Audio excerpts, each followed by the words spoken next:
बूथपासून तर राज्यापर्यंतच्या सर्व आमचं कॅडर भाजपाचं, आमचे प्राथमिक सदस्यापासून तर आमदार खासदारापर्यंत माननीय देवेंद्र फडणवीसजींचं मी अभिनंदन करतो की काल त्यांनी नवाब मलिकजी यांच्याबद्दलचे एक पत्र अजित पवारजींना दिलं। खरं तर अत्यंत चांगली भूमिका जी महाराष्ट्राच्या आमच्या सर्व कार्यकर्त्यांना अपेक्षित होती आणि महाराष्ट्राच्या जनतेला अपेक्षित होती, अशी भूमिका माननीय देवेंद्रजींनी घेतली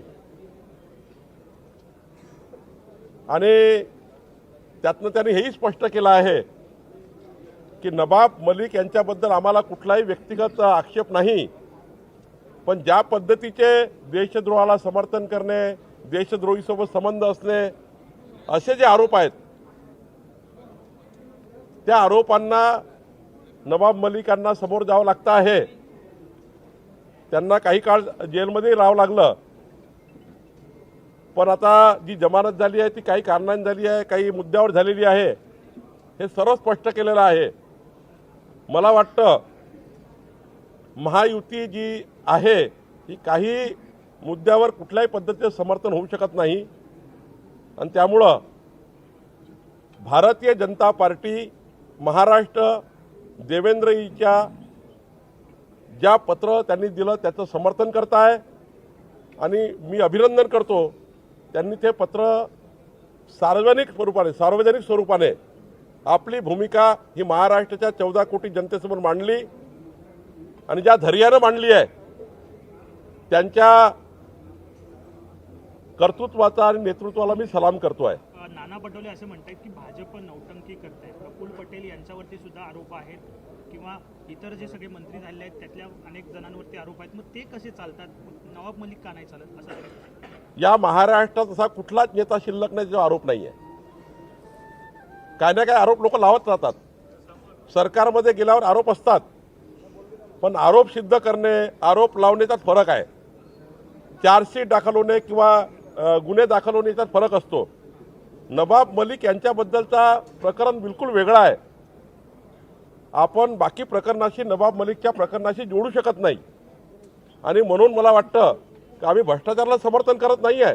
आरोप होत असतात, आरोप होत आहे, पण आरोपानंतर त्याचा त्या ठिकाणी इन्क्वायरी होणे, इन्क्वायरीचा रिपोर्ट येणे, त्या रिपोर्टवर कोर्टाने दखल घेणे, त्यानंतर कारवाई होणे, या वेगळ्या बाबी आहे। पण नवाब मलिकांच्या आरोपामध्ये आणि इतरांच्या आरोपामध्ये खऱ्या अर्थाने खूप फरक आहे। नवाब मलिकजीवर जो आरोप आहे तो देशद्रोहांच्या संबंधित लोकांसोबत संबंध असणे असा आरोप असल्यामुळं खास करून यामध्ये महाराष्ट्राच्या जनतेला जी अपेक्षित भूमिका आहे ती देवेंद्रजींनी घेतली आहे। देवेंद्र फडणवीसांनी पत्र दिले, एक जबाबदार व्यक्ती आहे, त्यांनी पत्र दिलं, असं असताना आज नवाब मलिक पुन्हा सरकारी बाकांवरतीच बसलेले आहेत, कुठेतरी दखल घेतली गेली नाही कारण इमिजिएटली त्याच्यावरती ऍक्शन होणं अपेक्षित होतं, मात्र तसं होत दिसत मी अजित पवार साहेब हे प्रगल्भ नेते आहेत, महाराष्ट्राच्या अत्यंत काही महत्त्वाच्या नेत्यामध्ये त्यांचं काम आहे। मला वाटतं महायुतीमध्ये त्यांची भूमिका महत्त्वाची आहे। एकनाथजी, देवेंद्रजी, अजितदादा तिघांच्याही नेतृत्वातलं सरकार आहे आणि अजितदादा देवेंद्रजीच्या भावनेची आदर करतील, महाराष्ट्राच्या 14 कोटी जनतेचा आदर करतील असं मला अपेक्षित आहे।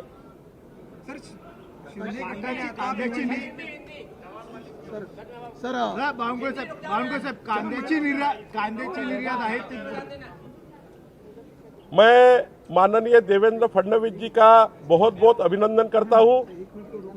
महाराष्ट्र की 14 करोड़ जनता की ओर से और हमारे भारतीय जनता पार्टी के बूथ से लेके राज्य के सारी कार्यकर्ताओं की ओर से हमारे सारे विधायक, हमारे सारे सांसद इस बात का अभिनंदन करते हैं कि देवेंद्र जी ने सटीक पत्र लिखा है जो महाराष्ट्र की जनता के मन में है, जो हमारे सबके मन में है।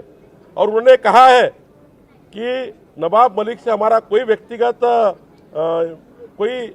हमारी व्यक्तिगत दुश्मनी नहीं है, लेकिन जो आरोप उनके ऊपर है वो आरोप देशद्रोह के संबंधित जो लोग हैं उनके साथ उनके कुछ संबंधों को लेकर है।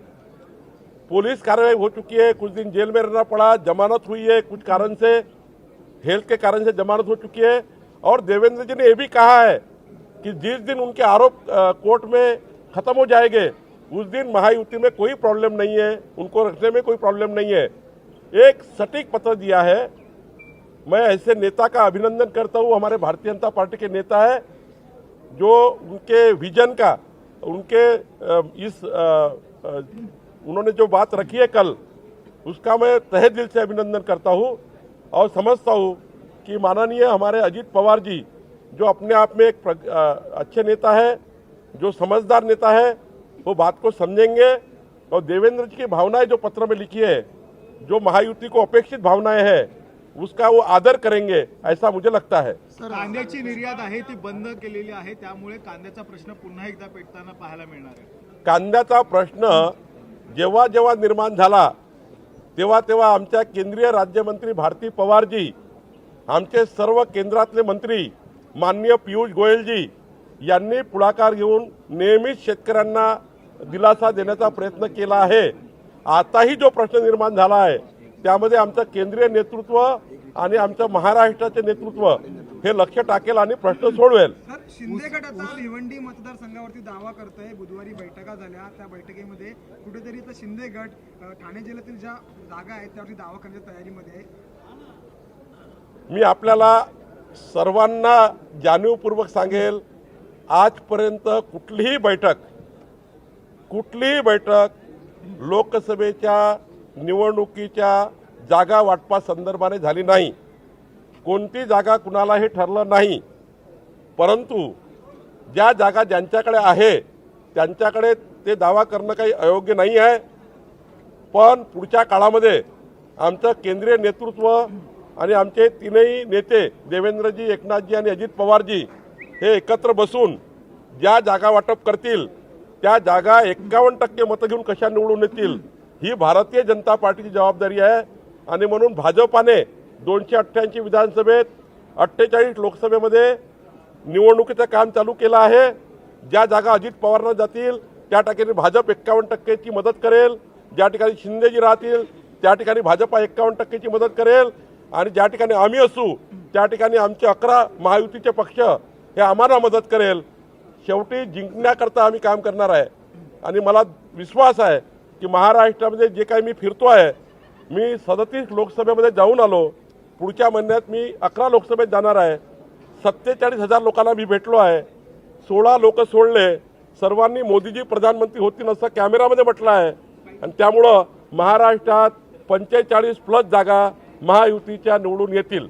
सर, कुणबी दाखले हवे असतील तर 10 वर्ष मराठ्यांनी लंगोट नेसावेत असा वक्तव्य आहे ते प्रकाश शेंडगे यांनी केलेलं आहे। याशिवाय हातात वस्त्र घेण्याची तयारी दाखवावी जर तुम्हाला ओबीसी दाखले हवे, अशा प्रकारच्या वक्तव्यांकडे कशा प्रकारे पाहतात? मी मराठा समाज असो की ओबीसी समाज असो, या महाराष्ट्राचे संस्कार संस्कृती सर्वांनीच पाळली पाहिजे। कोणीही एकामेकाच्या समाजाबद्दल आलोचना करू नये। आपला महाराष्ट्र गुन्हा गोविंदाने राहणारा महाराष्ट्र आहे। या महाराष्ट्रात 18 पगड जाती, 12 बौद्धदार, मराठा समाज, ओबीसी समाज, मागासवर्गीय समाज, बौद्ध समाज, हिंदू, मुस्लिम, शीख, ईसाई सर्व एकत्र राहतात। रात्री बेरात्री अपरात्री आपल्या परिवारासारखे एकामेका समाजाला मदत करतात। पण एका विषयावर या महाराष्ट्राचं वातावरण खराब होऊ नये, कोणीही असं करू नये ज्यातनं सामाजिक सलोखा बिघडेल, असं कोणीही करू नये। आपले संस्कार आणि संस्कृती सर्वांनी पाळावी। कोणीही या महाराष्ट्राला या ठिकाणी डाग लावू नये असं मला वाटतं। आंतरवाली सराटीमध्ये जो लाठीचार्ज झाला त्या प्रकरणावर मेरे 45+ का है, 45+ म्हटलंय, प्लस म्हणजे 48 ही होऊ शकतात। सर, आंतरवाली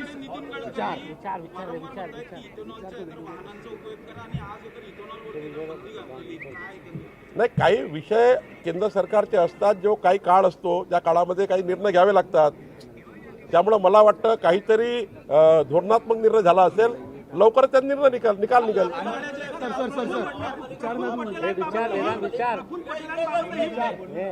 विचारतो. आंतरवाली सराटी लाठीचार्ज प्रकरण झालं.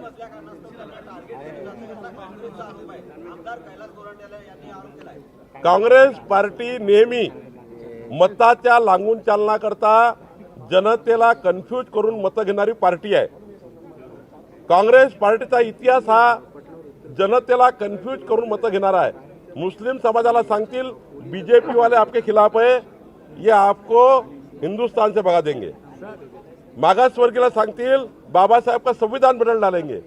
हे बघा, माननीय प्रधानमंत्री मोदीजी आल्यानंतर एक तरी घटना घडली, एक तरी संविधानाबद्दल काही झालं? आम्ही स्पष्ट केलं आहे, नवाब मलिक कुठल्या समाजाचे आहे, कुठल्या धर्माचे आहे याला अर्थ नाही आहे.